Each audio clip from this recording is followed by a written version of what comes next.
Welcome to the Living Springs Q&A podcast, where your questions are answered live every week by the pastors of Living Springs. Thanks for tuning in.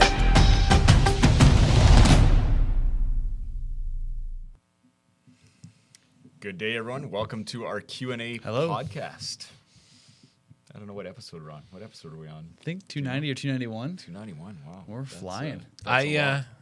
I promoted the podcast when I was away this past week. Did you? I did. Nice. I did. So we were at a marriage retreat. Lorelei and I were speaking at it, and we spent one part with the people who weren't yet married who were at the retreat. Yeah. And someone asked a question that linked directly to something we had referenced on the podcast, like within the last couple of months. Cool. And so if anybody was at the marriage retreat and you are now on the podcast, hey. Welcome. Good to have you. So Right on. Any AER? Not that I saw. Let me do a double check. if we have new people, we should say what AER is. Because that's some of the feedback we've got is new people have no idea what AER Yes, is I guess. if we don't play the clip. teaser, yeah. I don't see any AER, which is? So every week you can just respond to anything we say the week before, and you can either send in an accusation, an explanation, or a recantation, which is more on our part when we do the recantations. But If you provide a good enough explanation, we will offer a recantation. We may recant what we had to say. So we like to start with those if anybody's sent anything in that is like that. Otherwise, if you send your questions in, we just put them in order and we keep going through them. And Sometimes you might get your question answered the next week. Sometimes maybe within the next 6 months. Depending on how many we got. But we do have we've got a few questions, but I've got two more to put in here too that I just saw in the email account. But yeah, they're all right. we need some Keep more. them coming. Oh yeah, keep them coming for sure. Depending, we've got some lighter ones coming up too, so Well, they that's won't be long. looking through some of these ones that are here. Yeah. We certainly will not spend a lot of time on some of them. Depends how loose we're feeling today. And that's okay, because sometimes you send in questions and we get one question per podcast, and sometimes we get many, but that's all right. Awesome. All right, so let's start. First question. If you were blessed with a large amount of resources, how would you expand your ministry? That's a good This is a question. tough one. This is a tough one. I'm not going to say private jet. What? That's where I'm starting.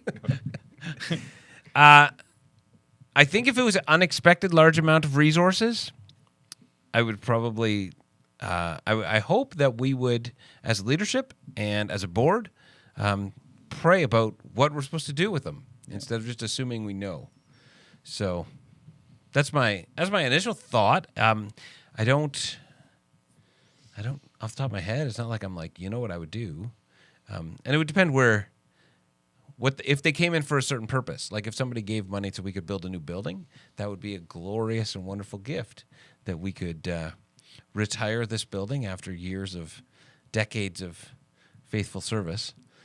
It wouldn't be good stewardship to try to just make this building work. It would be easier to start from scratch. Oh, yes, definitely. Yes, Yeah.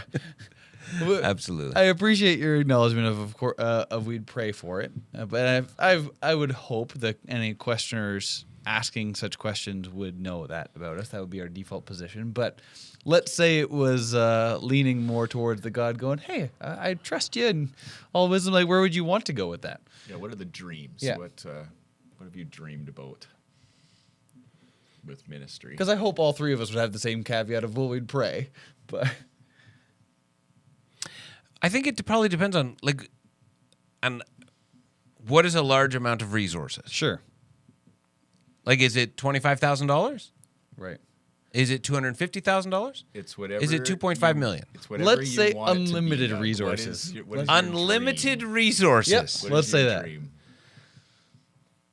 Off the top of my head, I really don't know. Okay. I really enjoy pastoring this church. Yeah. I really enjoy opportunities to help people outside this church when I get them. Yeah. I don't think that money could cause you to have more opportunities outside of this church. Right. I would want to, I guess my first thought would be there's got to be some cool ways that we can bless the city of Airdrie. Yeah. There's got to be some cool things we could do Yeah. to show the city of Airdrie in really spectacular ways the love of Jesus. Yeah. I would completely agree with that. I think All right, if we're changing it to unlimited resources, I'm going to go crazy. I'd be in a similar vein, or I'd love to see, and we Staying in this building? No. I'm saying that's the heart of where we're at already. So Okay. I would love to see a new building with that as a focus, maybe even equal, if not even primary, to what happens on the weekend, which is one. Well, right now when we're just meeting for Sunday gatherings, one day versus what happens in this building the other 6, and what could happen even if we had the intention and space created for it. I'd love to see like our food pantry be able to expand and all that. I've seen a couple churches who have developed enough of a reputation that the community actually contributes to their church food pantry. So I'd love to see the space not only for the people. The way we're operating now isn't ideal. I've seen other places like offering subsidized counseling within a church building and having like some counseling offices. I was at another church where they've got like a playground in the spot and just offer it for free. Like I know there's been a couple of businesses in Airdrie that have tried and just haven't been able to sustain it, but how valuable those are. I'm over at Genesis Place Mondays and Tuesdays, and that free play place gets used like crazy. There's different things that I would love to see our building catered for. I was thinking not building. I'm trying to think there. Like, so that's what I was trying to think. Right. Okay, beyond a building. right.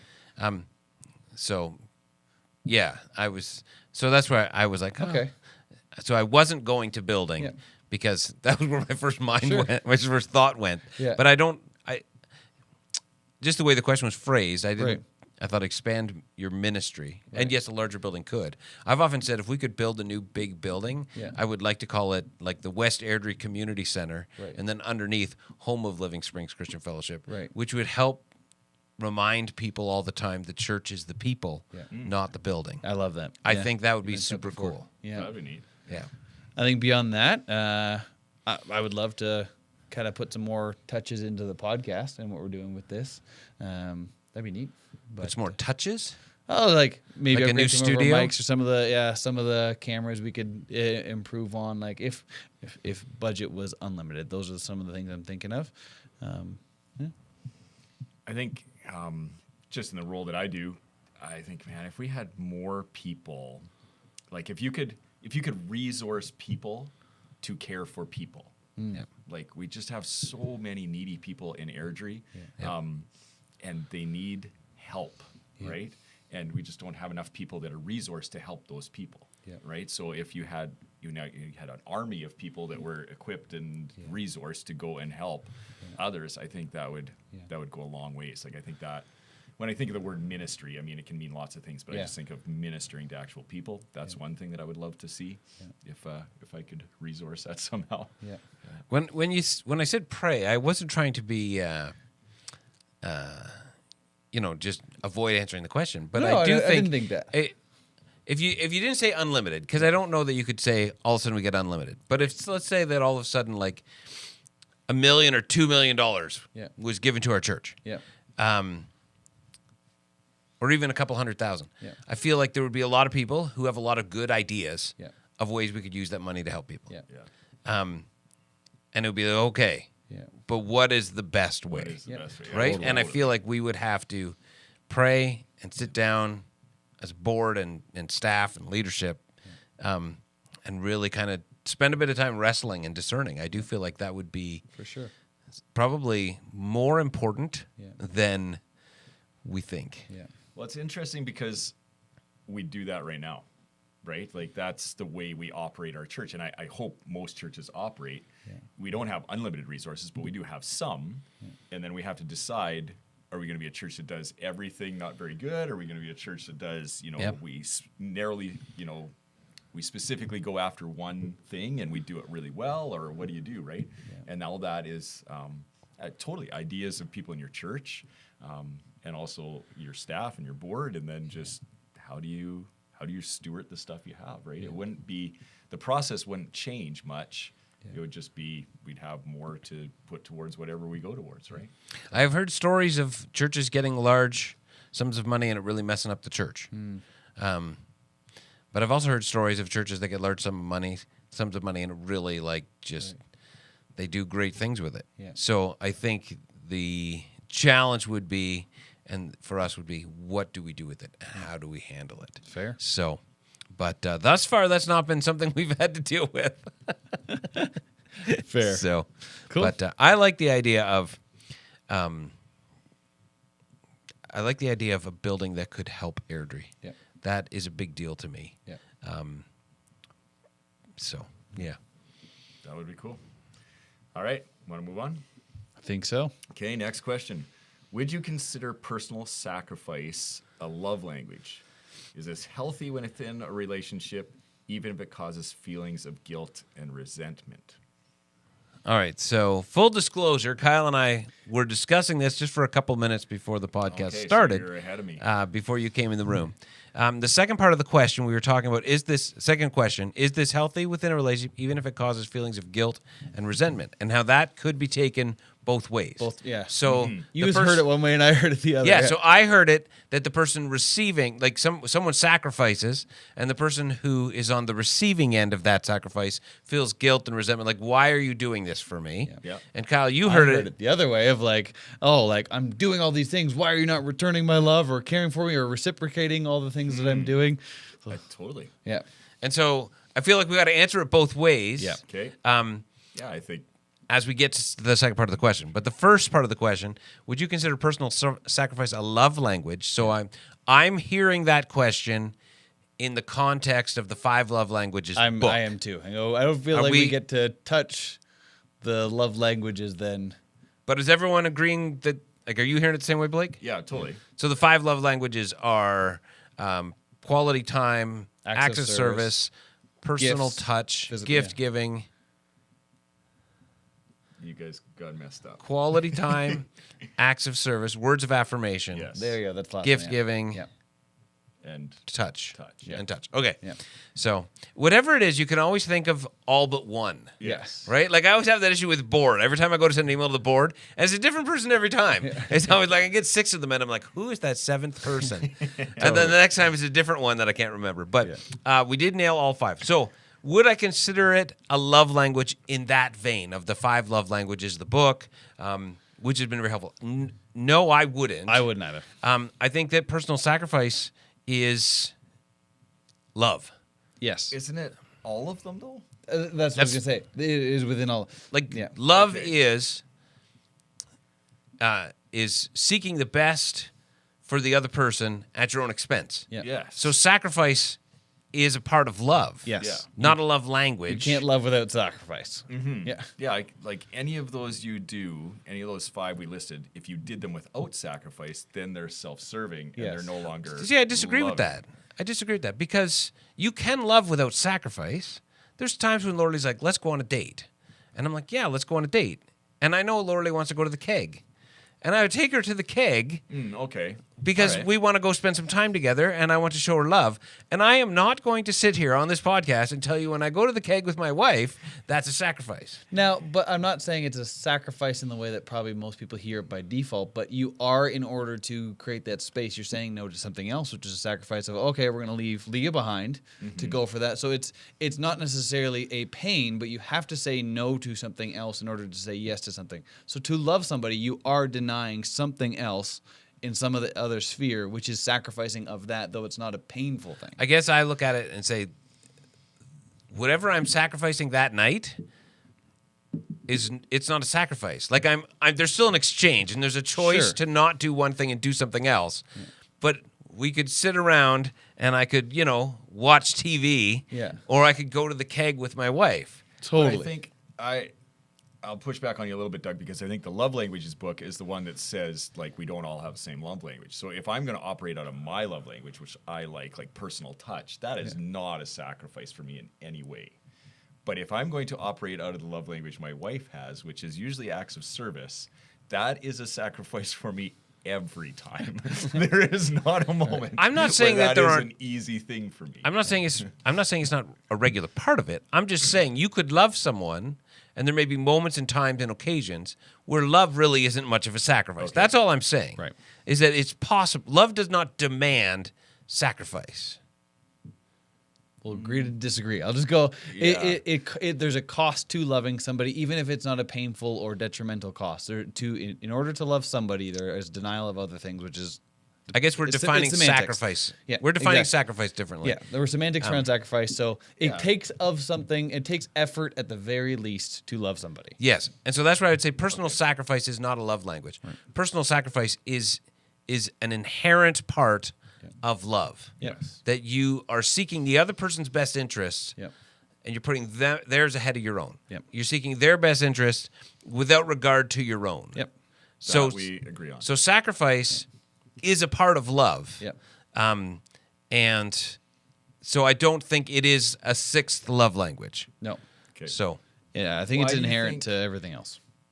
Like looking at this question then, what are they meaning? How come they think it's a sixth love language? Like what? How well, is the maybe they person do, asking maybe the they question? don't. Maybe they're just asking what we think. So I would. Okay. This is how I'm interpreting the question, and maybe I'm totally off base. I'm thinking that this is flowing from a relationship where one person sacrifices for the other, Yeah. and somewhere in that there are feelings of resentment Yes. and guilt that are arising as a result. I'm reading it the same way. I think I agree with that. And so this person is saying, "Is this so?" And I'm again reading into the question. This is probably in a marriage relationship, yeah, right? probably. So I readily recognize we're all apparently reading into the question. Yeah. So I think they're wrestling through what does this mean. So maybe this has had maybe this person is saying personal sacrifice is my love language. To which my response would be like, no, personal sacrifice is love. Yeah. So So, No, well, I was just going to say. So the first part of the question, then, if we're reading it that way, and if that's the way the person's asking it, then we would say, yes, you are acting lovingly by doing personal sacrifice, whatever the love language is, doesn't matter. But Possibly. you are acting lovingly. But that's Possibly. where we got to shift. And the that's next part of the question. I was gonna kind of Yes. teeter the line between the two questions, Right. jumping into exactly. well, that. I would say going back to my definition of love is putting the other person's needs ahead of your own freely and with a good attitude. That's where I was gonna go. And so that's where I think Yeah. you could be sacrificing for somebody, but you might not be loving them. You could be just passively, aggressively, trying to Cornering them into protesting. Yes. And let me tell you, every spouse can smell the stink of self focus on every act that you ever do. And I'm only saying this out of personal knowledge, out of love, in air quotes, for the other person with a whole lot of strings attached. What are you talking about? And What are even you having talking convinced about? myself, I'm doing this for you. But if I really stop and examine, and I'm not trying to paint this person or say that you're necessarily wrong, but I have had to do a lot of self-examination and a lot of points in my life to see, am I actually doing this out of self-sacrifice, or am I only doing it towards the end of getting what I want, which then leads to the unhealth of, and this is why I immediately read it towards myself, of guilt and resentment. When I continue to, again, air quotes for the podcast audio-only listeners, self-sacrifice for somebody and I'm not getting what I want, that leads to a lot of guilt and resentment that, again, I have looked, and I'll use this story and a personal example, I guess, a little bit.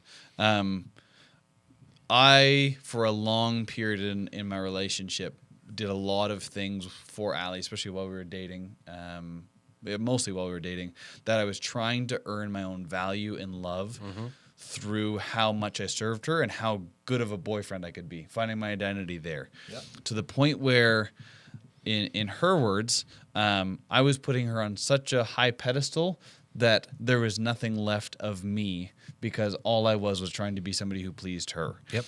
And so I was doing so many things, so many tasks to make her feel good, and really was just trying to find myself in it. She broke up with me because she wasn't dating a person anymore. She was dating somebody who just lived to find their identity through her.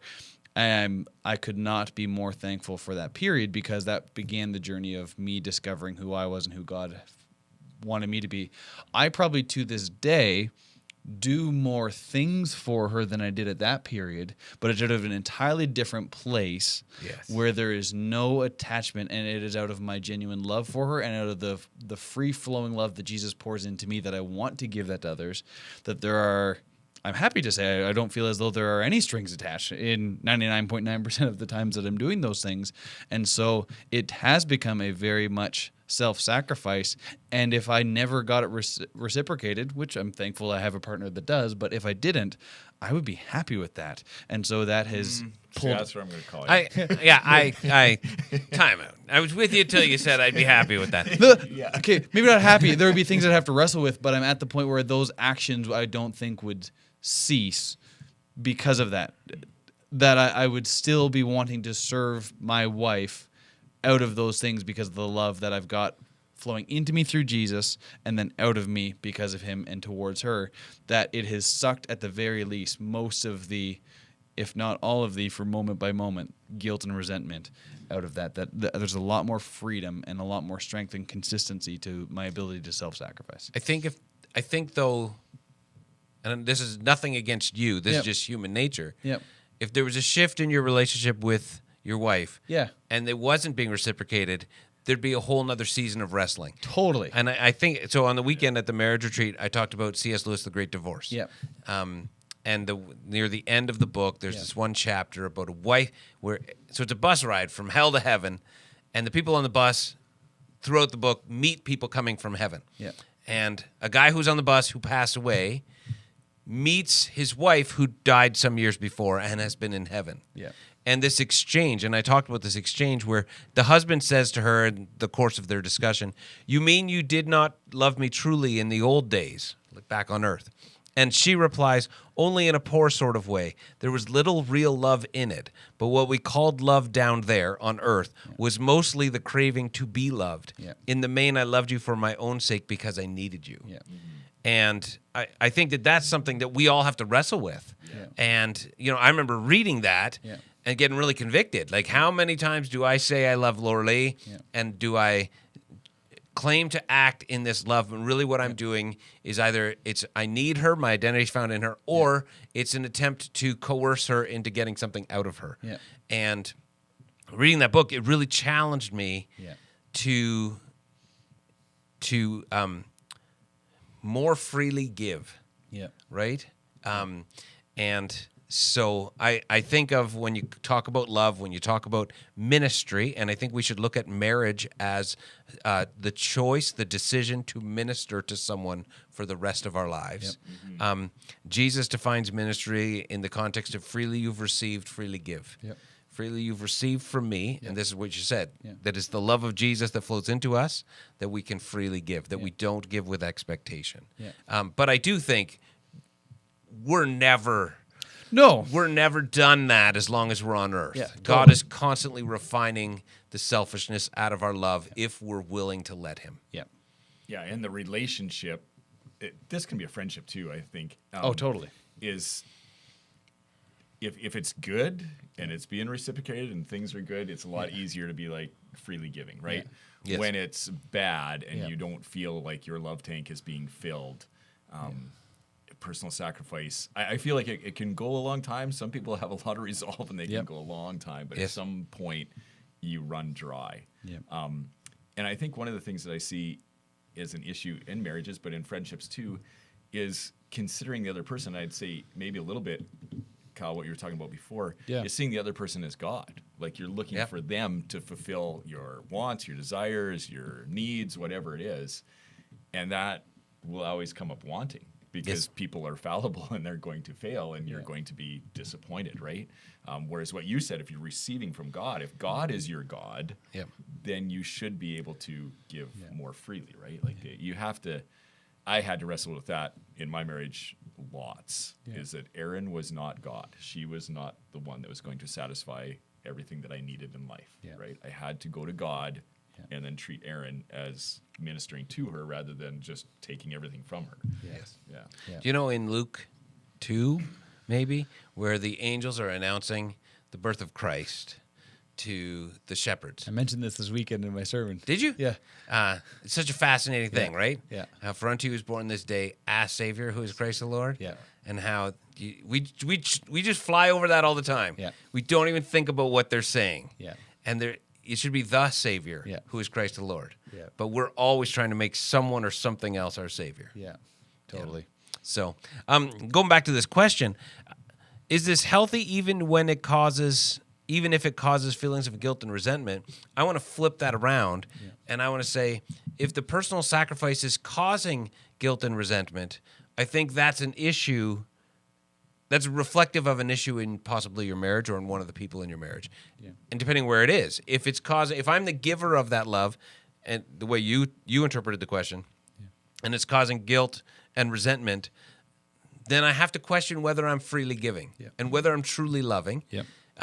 If it's causing guilt and resentment in the other person, then I think that person should probably go to God and be like, if this love is coming from a free place and coming from a genuine place, why does it cause that in me? And I think we don't spend enough time examining the fruit in our lives and allowing God to reshape us that different fruit would show up. We don't engage honestly in the ongoing process of spiritual formation and allowing and reflecting on the things in our life like this that we go, why do I respond that way? Whichever end it is. And that's not to say, this person's any worse than the rest of us, because this is something God is always working in all of our lives, but we're regularly resisting him. Totally. So what do you do? Because you can't change the other person in a relationship. So if I'm acting loving and they're the ones that are dealing with guilt and resentment, do I stop loving? Like, is that an unloving thing then? I think the loving thing you could do would be to gently encourage them to pray, seek God on this, maybe get some inner healing prayer. Counseling. Gently, lovingly encourage them that this is not the way God wants you. Not like, well, you suck, and I can't believe you don't even get this. But in the same love that you're sacrificing, that you want that love to be received well, from that same place, genuinely speak to them and say, this may be something that you need to talk to somebody about. I think there could be a need to pull back or reorient how you're doing that. Like in that season, maybe instead of trying to do things directly for that person, let's give them, my spouse, the space they need and create that and kind of narrate the rest of the things that our household might need so that they can have the space to go to the counseling appointments or to the prayer time, create that space for them to do that. Just really recent example, Emery, if you listen to this podcast years later down the road, sorry I'm talking about this now, but I don't think you're going to go back all the way to the backlog. Emery has had 291. Emery, 291. We've had some trouble with some of her behavior, and we've had some really good talks, and she's really heard it. But one of the things I came to... In Emery's defense, so has every parent with every child forever. But it was interesting. This was one of my few parenting, I'm really proud of that moments. We got talking about just some of the decisions she was making and where that was rooted out of, and this desire for other people to approve of her. And so in the space of kind of trying to reorient her back to things, the thing I had her do was read through the book of James and then 2, write 2 pages, 1 on why she's awesome and 2 on why everybody else around her loves her. And that was really helpful for her in helping see, okay, I am loved. And so to help your partner, if they're struggling to see and they're feeling guilt and resentment, helping them see who they are so that they can be worthy of that love. So whatever, maybe again, the personal sacrifice, maybe they don't need you to do the dishes. I'm just thinking in the context of me being a husband to my wife. Maybe they need you to tell them they're beautiful. Maybe they need to hear why they're reminded, to get to know their love language and speak that to them, of reinstating why you love them more than just loving them. To help them wrestle with some of those identity pieces so they can feel worthy of love. Yeah, and on the flip side, I think there should be space for an honest conversation about whether that sacrificial love is being perceived as nobly as you think you're offering it. That's good. Because it's possible you think man, I am practically Jesus here, but your attitude doesn't show that, or it's not being received that. Somewhere there's a breakdown in communication, right? There's been times that I think I'm being noble, being good, and Lori's No, you are not. Yeah. And what are you talking about? I am loving you. Shut up. I'm loving you really good right now. And there's seasons of history too, where maybe that the things weren't that pure Yeah. for a long while, and now that person really has changed and is offering that. But it's going to take that person a while to believe this, to actually, right? And that's right. Sit down, have some hard conversations, Yeah. some difficult conversations about what do you think I'm doing? Why do you think I'm doing this? Yeah. Because yes, there may be a lot of history there Yeah. that they're seeing it through, and maybe something needs to be just expressed, how you've changed, where things are coming from a different place. Or maybe it doesn't come across as nobly as you think. I'll just, it's a possibility. Yeah. That's It's a possibility. Dangerous question, but I think in a healthy relationship or one that wants to get healthy, asking your spouse, do you feel loved? What would you like from me more? What could I do better? Yeah. You're going to get an answer from most people, right? Yeah. On the flip side, if you're the one that is, to Kyle's perception of the question, if you're the one who is feeling guilt and resentment as you sacrifice, what for them? What do you mean? What? Well, I feel like we've if you're answered the one doing a lot of the loving, and Yeah. you're feeling this guilt and resentment. How do you begin to move forward? So because I feel if it's the other person who's struggling with the guilt and resentment, we've tackled that. But we said we perceive this question two different ways. I feel like a lot of that we covered in the you've got to figure out your identity piece and why you're doing that. Like there's some space you need to pull back and wrestle with what is my motivation there, if that's the thing that you're feeling. Okay. So you feel like we've answered that? Because I just want to make sure. Yeah, I feel like- I think you answered that early, and yes, I would say motivation, right? Like, why am I doing that? What am I trying to fulfill? What needs? Am I trying to meet? Yep. Right. And maybe some of those things are you need to hear that you're loved as well. Like, okay, I don't need to earn somebody's love. Like, so you may need some space there to reflect, to hear, and I do want to emphasize too, this has shifted into more of a very pastoral question. I feel like if there's somebody in our church who's feeling this stuff, as we often do in more of the pastoral questions, like don't let this just be a one-way medium. Yeah. If you would reach out to us, and we'd love to sit and walk with you and pray with you through this, whichever side of the equation you feel like you're on. Like there's a lot that you need to know about yourself if you're feeling that guilt and resentment then towards somebody. I would also just want to throw out though that, and Kyle, you said it, but I think it's worth going back to say again. Right. Everything we do in response to the grace that we've received. Freely you receive, freely give. That's in the context of a marriage relationship. That doesn't mean as your spouse gives and you receive, you give and they receive. Yeah. What Jesus is talking about there is as you've received from God freely, because God is always giving freely. So you give. That we're called to be a funnel of the love and the grace of God, and we're not called to do it in our own strength. Yep. And so if you are struggling with that, maybe even your motivations are noble, and you're not, finding your identity, but maybe what you're doing is you're trying to do it in your own strength. Yep. Giving out of your own tank. Yeah, and your tank's getting empty. Yep. And we need to regularly, like multiple times a day, come to God and receive, Totally. find grace so that we can give. Thanks for coming back to that. That's really important. Absolutely. All right. Fun question coming up. Not quite as deep, probably. What Old Testament character would you like to see adapted into a film? This is the other one Doug and I got talking about before you joined us. You guys, man, I should have Well, got down here earlier. you come in at like 10:59, like And 30 17 seconds. 30 seconds before the podcast starts, and you wonder why you missed the pre-conversation. Like maybe you could be here 5 minutes before we start filming. All right, I will try to be here earlier. And what we were saying was that a lot of these, kind of started in Genesis, and we quickly kind of jumped through, and we were like, not many of these would be family movies. No, totally not. Like- That's who I think of right away. Well, you listened to Jonah in our pre-conversation. I said, well, the VeggieTales have already covered that one, so what more do you want? Well, the VeggieTales did a whole bunch of Old Testament, but they really... But they did like a Jonah movie, like full-length, hour-and-a-half That's movie. Right, they did. Did they really? Yeah, I've never seen and that. it's good. Like Jonah wrestles with like the real things that Jonah does, and it wasn't like a kid's Bible. I'm sure Everybody's it was, happy. I'm sure it was good. Yeah, But Jonah might be my favorite Old Testament character. he's one of them. Because if you can't see yourself in Jonah, Yeah, you're blind. Because we're all that self-righteous. That would go back to our question we just had. Totally, right? Yes. And I would, like, I feel like that would be a serious, introspective movies. Yeah.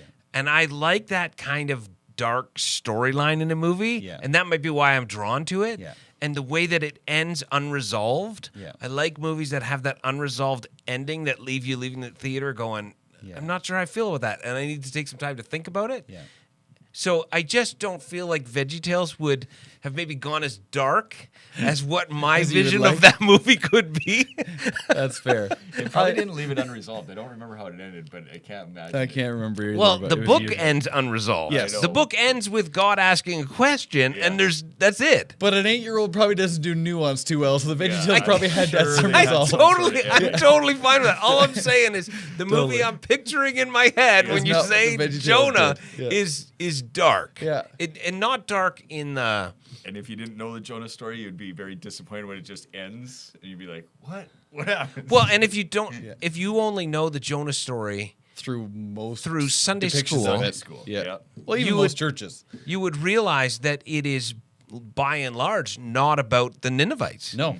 Right? Like I remember in Bible college hearing a guy say, Jonah's the greatest missions book in the Bible because he preaches an 8-word message and he has like massive revival. Yeah. And If I'm our like, missionaries had the attitude of Jonah, but my thought, that's because it's not about the Ninevites. Yeah, Like exactly. it's actually about Jonah and God wanting to work in Jonah's life Yeah. more than work through Jonah. Yeah. Right? and it goes into the face of the audience too, like with Jonah. Like that's written at the time while they would have been freshly under the help or under the rule of Assyria. Yes. And Assyria had just literally taken them, and now they're ruling. And then the whole message is God's going to forgive Assyria. That's like if we modern day God. Yeah, so God's sending a missionary to ISIS to go and to bless them and forgive them. Yes. What? Yes.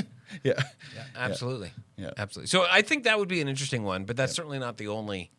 But that was where my mind first went when I saw this. Was I'd love like a dark, introspective Jonah movie. I feel like all the prophets would. Any of the prophets could be really good ones. I mentioned that. I mentioned Ezekiel would be a really interesting one. I think there's like a real disdain with some of the powers of this Yep. world that is happening right now, and so The there's one some thing I really- said was with Ezekiel, you need a pretty high special effects budget. Yes. For some of the visions he has. Yeah, but there's some So- pretty interesting and like really provocative images here. Like we got to the Yes. whole him building of the little mini Jerusalem, and then him lying on the ground and eating from something cooked over by feces. Like there's some really provocative images there. There's somebody right now who's listening to this podcast going, what? If you haven't read Ezekiel, I need to read Ezekiel Yeah. right now. yeah, like he has some really interesting imagery, and I love that the challenge of the prophets. That could be a really. I'd like to leave a movie going, oh, there's so much more room in my life for God, and the prophets do exactly. That's the point of the prophets. But that's probably what I'd like to see. If I want to go a little bit more cheeky, go a whole extended edition of Elisha and the Bears. That'd be sweet. Elisha just running around sending bears at people. And I said they already made that Cocaine Bear. Yes, totally. Yeah. So you could just take some footage from Cocaine Bear, add in a guy in a robe. Go. I also think Jeremiah, Yes. but based on the book Run with the Horses by Eugene Peterson. Yep. So Run with the Horses, in that book, Eugene Peterson, it's not so much a commentary on the book Jeremiah, No. but it's a discussion about the life of Jeremiah as revealed through some of the Jeremiah's interactions with God. Yep. And it is, I loved that book. So powerful. And just, I've always liked Jeremiah, and I've always really appreciated the message throughout Jeremiah.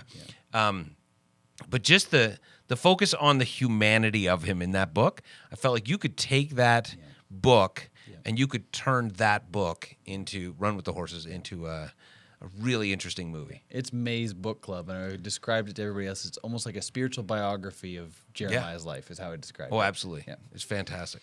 So, Good. Yeah. think Elijah could be some really interesting stuff. The tension between him and the prophets of Baal and all that. Like, there could be some cool storyline built out there. Elisha would have, like, I just read through that. Yeah. He's got crazy miracle after miracle or whatever he does. Like, he does. I think Elijah gets more airtime. Like, we all say he was the amazing prophet. Right. But Elisha does some incredible stuff. Well, he's got the double blessing. Yeah, that's what I was Right? thinking. Yeah. Yeah. So if you just wanted a special effects movie, he Yeah. could wow you. Totally. Yeah. So Moses has been made multiple times. Yeah. You thought of The Prince of Egypt. Prince of Egypt. I thought of the Ten Commandments with Charlton Heston. Again, Yeah. generation gap. Yeah. So Moses has been done. Yeah. Noah was recently done. Yeah. And I thought it was awesome. Not everybody agreed, but You thought that movie was awesome? when you know all the Enoch and other, like the Midrash and all that stuff that's associated with it, and then it's not as unbiblical as, well, it is unbiblical, but it's extra biblical, not completely fictional. There's some incredible stuff in there. I just didn't like the movie. I liked his wrestling. That was the one thing. Yeah. Going back to the personal thing, Yeah. I said after I watched that movie, I said it numerous times that, like, I saw Noah as the guy on the flannel graph in Sunday school. You know, just build an ark for 600 years, like everything's wonderful. I'm like, no, he like 600 years, like that is a struggle. Yeah. And yes, life is actually happening around him. He has a wife, he has kids, he has friends, he has whatever. Yeah. So I don't know if it was accurate, but I appreciated that they acknowledged there would be a tension in his life. So I like that part of that one. I felt that it was the word that I use often for movies, bloated. I just was like, okay, yeah, I get it. Let's move on. Fair. But that's just a personal movie thing for me.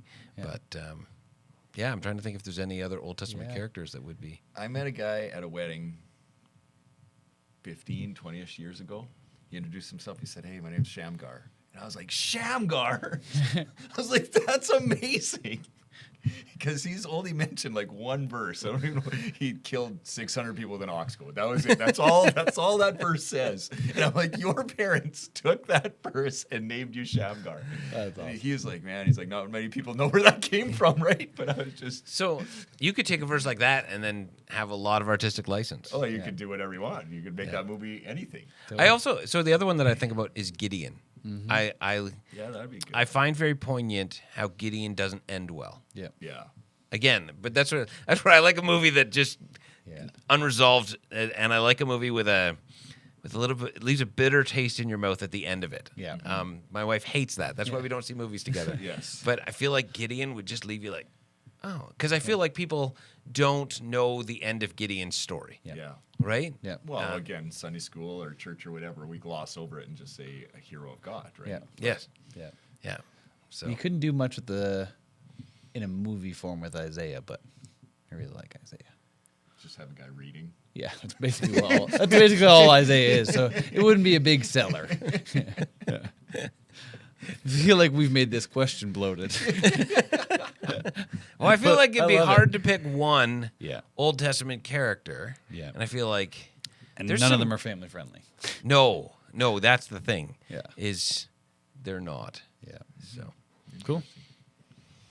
All right, next question. Should Christians be evangelizing to other Abrahamic religions, such as Islam, Judaism, etc.? What about post-New Testament religions, such as Mormons, Jehovah's Witness, etc.? I don't even know where to start on this question. yes. Well, I just say yes. Why wouldn't we share the way of Jesus with people? I agree there. Okay, that's a great starting point. Yeah. I see your point, and I concur. Yes, I think there's fullness in Jesus that should be shared with everyone. What for was sure. the book? Speaking of Jesus, Yeah. You did that for book Carl club. Medeiros, February. Yeah. Yeah, I missed it for book club, but I read it after. Yeah. And I was like, man, I loved that book. Why wouldn't we share Jesus Yeah. with everyone? Yeah. I think part of the challenge, and I'll reference Bruchko, Yeah. which I've referenced in the past on this. We have muddied the waters of evangelism That's the to tension. make it that it's not follow the way of Jesus. Yeah. It's become a North American in many ways. Yeah. I'll say a North American Christian. Yeah. There's a lot of baggage that goes with there. And I would encourage anyone who's like, what do you mean by that, Doug?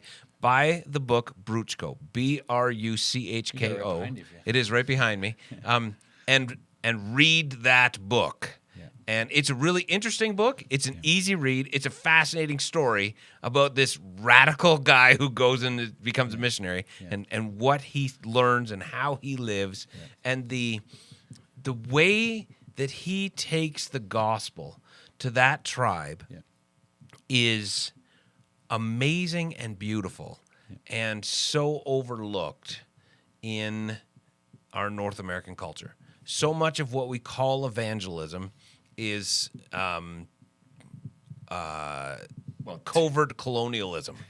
Yes. Instead of bringing Jesus into their culture, we bring our culture, including Jesus, and take over their culture. Yeah. So, Or just telling them about Jesus. Like, there's nothing wrong with a track idea because you never know what could happen, right? Someone could pick that up, a 4-point gospel, whatever it is, and read it and go, okay, I need Jesus. But if that is all, you mean like a chick track? Yeah. That's No, like you hand out tracks. What yeah. do you call That's them? chick track. Yeah, it's a chick track. Yeah. Chick track. That The was guy who that started it first was guy who Chick. started it. Oh, His I name don't was know. Chick. Okay. I just like if that's what we think, as I read this question, I'm like, okay, so should we tell our, Muslim friends about Jesus? Well, dude, get Jesus and then walk away. Like that's not discipling. That's not helping somebody learn what I believe about Jesus, right? Yeah. You actually have to enter into their life, which is what you were talking about. Yeah. Like I just think sometimes in North America we've lost that realization that we actually have to enter into people's lives to show them Christ. So are you recommending chick tracks? I feel like No, I said I feel like if you were that's- endorsing them. I said if that's what you want to do it. But I'm just saying I don't think that's the best form of evangelism. Is all I'm saying. Okay. Okay. If that's I see what you're saying. And that's the tension that I'm feeling at the beginning. I feel like we've made evangelizing so binary and almost aggressive or offensive, not in the like I'm offended, but like on the offense kind of thing. And that's what I really struggle with. And I think he gets to that in Speaking of Jesus, if you read that book. Like we've made this we need to conquer the world idea. yes. And that just has put such a bitter taste about Jesus and his church in the mouths of so many people in our culture that if that's what we mean by evangelizing, this winning, dominating, binary thing, I really struggle with that to this day. Versus the idea of the whole way of Jesus and the whole life of Jesus versus just do you believe? I again addressed that a little bit in my message this weekend of the Great Commission is go to all the world, teaching them to obey all I've commanded. And so there's fullness of life found in following the way of Jesus that we have to teach about and invite people into and help them practice that a lot of times. And I feel like apologetics gets the same feeling as evangelism of like, we just got to win and we got to fight the battle of the mind and convince people this is true. And I know where people's heart is in that. And I want to give credit to that in one part, but it's just not the end. And I go to, I like the language of Speaking of Jesus, to be able to speak confidently out of my experience and knowledge of Jesus, to invite people into the wholeness, because we see in our Muslim brothers or Jewish brothers or Mormon, Jehovah's Witnesses brothers, there's a fuller way that we've come to experience and know and invite them into that. There's fullness of Jesus there, and I find the whole idea of conversion is a more progressive idea than a one-moment binary in-out kind of thing, as I've anecdotally watched it in a good number of people's lives. You slowly are being discipled into the way of Jesus over time. I'll stop there. I would go the other way as you, and I would say if you're going to hand out tracts, don't. Because I feel like tracts, they're not effective, and if somebody does take it and buy it, then you end up with somebody who starts off with a skewed version of the gospel. Because I feel like tracts do not present the gospel. And most Christians don't know what the gospel is. And the thought that, now you prayed this prayer, you're in. We end up with we end up with the church that we have in a lot of ways, where a bunch of Christians are like, I'm in. I consented to the set of beliefs you've proposed to me. As Dallas Willard said, barcode Christianity. Yeah. I've got the right barcode now. Like he talks about going to the movies and you show you the barcode and you get in. Yeah. I've made this profession of faith. Now I've got the barcode to get into heaven when I die. Yeah. And he talks about how that is just a gross misrepresentation of what the gospel is. Yeah. And I think that causes way more harm than good, even if somebody receives the chick track and prays a prayer. Yeah. You're starting them off on the wrong foot. Yeah. I agree with that. I guess I'm trying to give people, I'm sure somebody has got a chick track at one point. Chick track, that's interesting. Is that a Pentecostal thing? I've never heard that term. That's well before Pentecostalism. Yeah, that's the name of the guy who drew the first one. And it wasn't in Speaking of Jesus they talk about them. No, I've heard of it a bunch of places. No, but there's a book where I read recently where he talked about how originally it was 3 steps. Right. And then they were like, no, there can't be 3 steps, there has to be 4. Yeah. So they added in the first step. God has a wonderful plan for your life because they needed it to have 4 steps. Right. And so it was a marketing decision that added the 4th step. Yeah. And I can't remember what book it was that I read that in, but I found that very fascinating. So yeah, he popularized them, but I know they've been around even since like the early printing press days. But he was only in the 60s. Yeah. So. The ones that you're thinking of with the cartoon with crossing the valley or whatever, Yes. and the cross in between. Yeah. Okay, interesting. So what I was going to say is I have a friend or a guy that I've spoke to many times about this because he feels an incredible burden that he needs to evangelize because he's been told that, right? Yeah. Exactly what we're talking about, probably in a not a great representation of what Christianity is, but it's this extra thing, right? So, he's living his life for Christ and then he's got to go get some tracts and hand them out, or he's got to find somebody and corner them and have this discussion about Jesus with them. Where I've tried to explain to him a few times, I just think, Jesus said they'll know we're disciples by our love. Yeah. And I think if you're living a Christ-filled life, Yep. you're going to have opportunities to speak about Jesus because people are going to be attracted to you. Yeah. And I think that's the difference in my mind. I want people to be attracted to the Jesus I know. Yeah. I don't want to be out chasing people down and hunting them and offending them with the Jesus I know. Yeah. I think that's a different thing altogether. Yeah. yes. And I think we have to, in the church, we have to discover what the gospel is. Yeah. So, Yeah. because a lot of Christians don't know what the gospel is. I would say by default, just in knowing our context, if somebody's living here in Airdrie, you probably don't have a lot of context with a Jewish person. I don't think we've got even a synagogue here, so it'd be hard for somebody who's Jewish to live in Airdrie, just practically speaking. I know there's a growing Muslim population. I know there's the Muslim center here in Airdrie, and I've intended actually to go by and to try to make some connections there. Lots of Mormons and Jehovah's Witness in Airdrie. Absolutely. But I go, wherever God has placed you, I believe our life of knowing Jesus and living him out, that's what I know you and I have referenced lots of times, the patient ferment. There was not, in fact, there was an anti-evangelism as we would know it, bend in the early church, those first 300 years, for the sake of making sure we were living in the way of Jesus, which by nature then produces fruit. I think sometimes we try to jump to fruit and miss the vine. And Jesus calls us to join in him and abide in him and be a part of, to cling to him, and then fruit comes of that. And I would say that the fruit of new people coming to him is a byproduct of us as the church taking seriously the way of Jesus, and that just flows out of us. So if you happen to be bumping into Muslims and Jewish people and Mormons and Jehovah's Witness, that will ooze out of your life versus the need to intentionally go out of your way to make, the way I hear the word evangelize, argumentation to convince people of your rightness. And if you hear the word evangelize and have something much more pleasant in your mind, feel free to go with it. But that's what I hear when I hear the term evangelize. I'll go back to quoting Dallas Willard.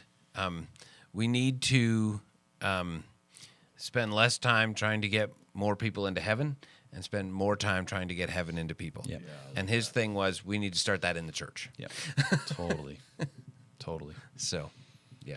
Yeah, I don't know, I read this question, I think, okay, if you got a burning desire to see Mormons come to Christ, then you're going to have to make some Mormon friends and and do that. But I would agree with you, Kyle. If you just think people need Jesus, then start with the people that you regularly meet with. Like, just live your life in such a Christ-filled way that they're going to want what you have. Right? Let your light shine before men. Yeah. Are you quoting Jesus? I know, it's crazy. It's Wow. crazy, I know. Right on. Well, I don't know that we can answer the next question in. Not in 5 minutes. So stay tuned. You'll have to check in next week and come back, and we will get into that one. Send more questions. Want to in. read that one just for a little teaser? We got Sure. some time to All kill. right. Really pull people in for next week. This question says, do you think the more the United States push such a radical Christian right-wing ideal, the further it will push people away from Christianity? Kind of ties in a little bit to what we were speaking to some Yep. degree. But Stay Tune tuned in for next week. next week there might be some opinions on Same here, bat so- time, same bat place. Right on. Well, we will see you guys next week. Send in more questions. We only got 5 on the list, so we need your questions. Cool. See you next week. See ya. See ya. This has been the Living Springs Q&A podcast. If you have a question you would like answered or would like to learn more, visit us at livingspringsairdrie.com. Thanks for tuning in.